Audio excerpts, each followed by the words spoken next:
I'm Raj Chauga and I will be your IELTS instructor for the day. Our test will be divided in three parts. First part will be introductory questions. Second part, you will have to say something for 2 minutes. That is called cue card. And part three is elaboratory questions where you will have to explain your questions a bit more. Okay, so can you please tell me your name? My name is Uttara. Okay. So what are you doing right now? I have recently graduated. I have completed my bachelor's degree in computer science and engineering from Islamic University of Technology. And currently, I am doing an internship in a company called Nebula Software Solutions, where I'm positioned as a UI UX designer. So where are you living right now? Currently, I'm living in a small town of named Kushtia in Bangladesh. It's a really beautiful town. Like I've been living here basically my whole life. It's a really great place to live, and also a lot of memories stick here throughout my life. Okay. So let's move on to questions with rubbish. What do you do when you see rubbish on the street? So if it's like in a place like, for example, if it's in my university area, I normally pick it up and throw it in the dustbin. And also, it's like in the street, like normally in public street, I'm like walking around and I suddenly stumble upon a piece of rubbish. And if I'm not in a hurry, I try to throw it away in a nearby dustbin. Or otherwise, like suppose if I myself have some rubbish and if I don't see any litter box anywhere nearby, I try to put it inside my pocket or any backpack I have, and then when I stumble upon any rubbish or any dustbin, I throw it in there. Okay. Do you think it is important to keep the city clean? Definitely, because cleanliness is also like really important for everything, basically everything. Like when we talk about the ecosystem, when we talk about a healthy lifestyle, when we talk about like smooth operations of everything, cleanliness is definitely important. And also, maybe not everyone realizes this, but subconsciously, it's also related to everyone's mood. This I think, because when you like, for example, if you're trying to move to a new place and you see that this place is not clean, you will normally be inclined to like dislike it from the first go. Like the first impression is really important. But if it's really clean, you will be inclined to live there if it's even if the living cost is a bit more. So definitely cleanliness is really important. Okay. Have you ever done anything to help the environment? Uh, yeah. Like not very impactfully, but in my school days, when I think I was in high school, there was tree plantation fairs. Were there? We were for our school. We went participated in the fair. We demonstrated various kinds of saplings and small trees, and also I took part in some tree plantation programs back in the days. Basically, this and also it includes the cleanliness program. Okay. Do you think your city is clean or not? So when you look at the bigger picture, Bangladesh, like if you look at the statistics, Bangladesh is not actually particularly that much clean overall. But compared to other cities, I would say that my city, Kushtia, is particularly a lot cleaner than every other places. Like the people here, definitely they are much more aware of their environment, and also the upcoming generations. They're also seeing various kinds of news about the like all kinds of pollutions that are happening everywhere in the world, and also they are much more aware of keeping their surroundings clean. So I would say that my place is not better than many other places. Do you think schools should educate children to protect the environment? Definitely. I mean, if you see on the news everywhere that the climate change is a major issue currently, and also you have seen that this year the global warming was really bad. Like the heat wave, it was really unbearable. The conditions like everywhere, it was really bad. The humidity was really high. Even if you see the news, the average temperature of the world, I think, increased by a few degrees. So definitely, so the children from here, from their maybe primary school or high school, they should be taught about keeping everything clean, how to make an impact, positive impact to the environment, and also making the world a better place to live for everyone. Thank you so much. We have completed our part 1. Now we will move on to part 2, which is the cue cards. You will be given a piece of paper where you can take your notes, and then you will have 1 minute to prepare, then 2 minutes to continue your answer. Okay, your preparation time is over. Can you put down your pen, please? And now you have 2 minutes to present your answer. You can take help from your notes if you like to. So please start your answer. Okay, so my topic was an interesting speech or talk I have heard recently. So it was during my convocation ceremony. That is my the university graduation ceremony. We had the chief guest speaker. He was from the a renowned university in Saudi Arabia. I cannot recall the name of the university, unfortunately, but his name was Al Qasemi. He is a professor of the Tripoli department, and so. During our convocation, a lot of speakers were there, but he was the chief guest speaker, and his speech was actually really interesting. So all the speakers we had, they normally talked about like how the student life should be, how we can prosper in life in the future, how we should devote our time to what. But this speaker, he actually talked about his life, how he came from. He is actually from Bangladesh. He was already from Bangladesh, but now he's a professor in Saudi Arabia.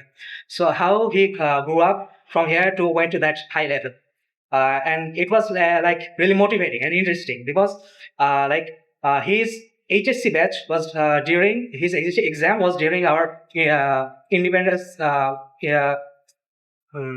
war, during our independence war. So during that time, as you know, due to that war, the exam was cancelled that year, and next year they had to give the exam again. And but unfortunately, that year there was question revelation everywhere. Like most of the people got the questions from before they get the answer, and like a really high amount of people got the letter star marks. Because that time there was no A plus GPA 5, there was letter marks and star marks. So he stood first in his board, but still he didn't feel that good about achieving result like this.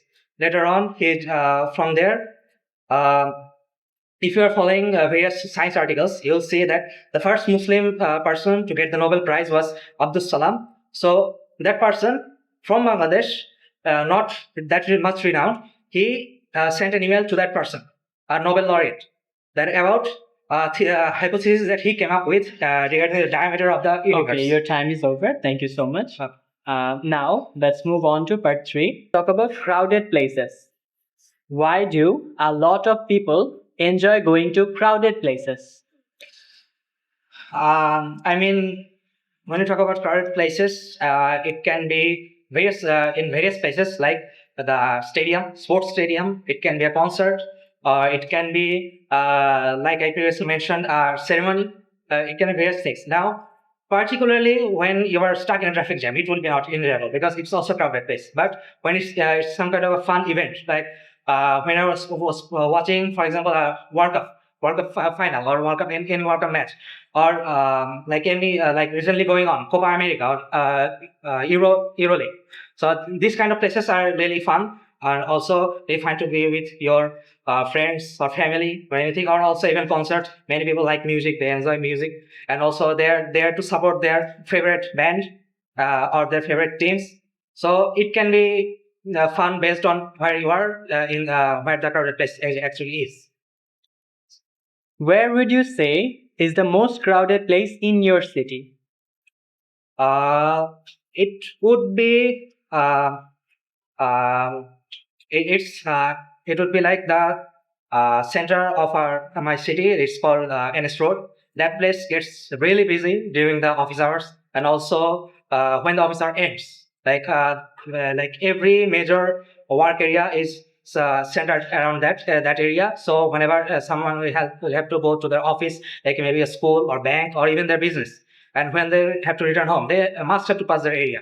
And that area, because since it's particularly narrow, not that big, because my town is actually pretty small, so that place can get really really crowded. And also there are other places as well, like in the hospital areas. Like there are a lot of hospitals, pharmacies over there, and also that roads are over there are also kind of narrow, and that place can get really really busy. And since a lot of people from the village also come to get healthcare in the cities, that place can get really crowded in really short time. Would you say it's important for a city to have amusement and recreational facilities? Definitely. Not only because based on cities, every place I think needs recreational amusements. And these days, if you go to big cities, you'll see that they don't have any field. Like everywhere, it's concrete everywhere. You'll rarely see any parks, rarely see any fields. But they have other types of amusement, like maybe internet cafe, or maybe a gaming center, or maybe inbuilt indoor turf where you can maybe play football or maybe short pitch cricket. But other than that, I also think that they also regard vast fields, because definitely physical exercise is also really important. Physical sports are really important. But this is one side of amusement, because not everyone likes to play outdoor sports. Maybe they have some kind of physical condition. Maybe there is something else that he may be aware of, that he doesn't want to maybe go outside for something else. For them, there can be different kinds of amusement, like maybe a small park to walk around, or maybe like any resort where you can go, or maybe any swimming pools. So definitely, amusement areas are really important for city. Why do you think people choose to live in big cities despite certain problems? Now, in this case, you have to look at the facilities the big cities provide. Like in small cities, you may be getting most of the facilities you want, but it may require a lot of time to get that facility, or maybe that you are just not feeling into the small cities anymore, and you just wanna have a change of taste. In big cities, you'll see that most of the you'll get a majority of the facilities over there directly within a short amount of time, and also most of the jobs. This is a really important factor, because most of the jobs these days are centered around the big cities. So if you want to like get really good lifestyle, or maybe really good education, or even maybe really good healthcare, amusement can also be a part. So for all this, many of the people choose to live in the big cities rather than small cities. How do you think cities overseas are different from those in your country? So in overseas, like also, first of all, they have different kinds of rules and regulations. Definitely, like this is particular for every country. Every country has different kinds of rules and regulations. Like some country may be a lot strict in their laws. Some country may be really loose on their laws. Like for example, my mother a few years ago visited Singapore city, and in that city, like it's illegal to chew gums, because they want the city totally clean. You cannot like, let alone throwing out the chewing gums, you cannot even chew gum on the street. And also, that city is one of the safest areas in the world, because like there was a recent YouTube short I've seen that a person left a bag in one of the cafe, and he went away for 1 hour. He came back and he found the cafe. He found the bag to be still there. It wasn't stolen. But in our country, maybe it will be stolen within a few minutes. You don't know. Like it's a normal occurrence. If you look at the statistics, if you look at the news everywhere. So in overseas, I mean, I'm not saying that every country is safe like this. There are a lot of issues in other countries as well. But every countries have their own quirks and perks. So my country, like it has a lot of improvements to still do. It has still some loose ends upon the regulations, and the foreign countries like in Europe or in America, they are a lot strict on their rules. They are more free they have more free of rights on their people, and so I think based on that, the overseas cities are a bit up on the tier compared to my city. Okay, thank you so much. With that, we have concluded our speaking exam.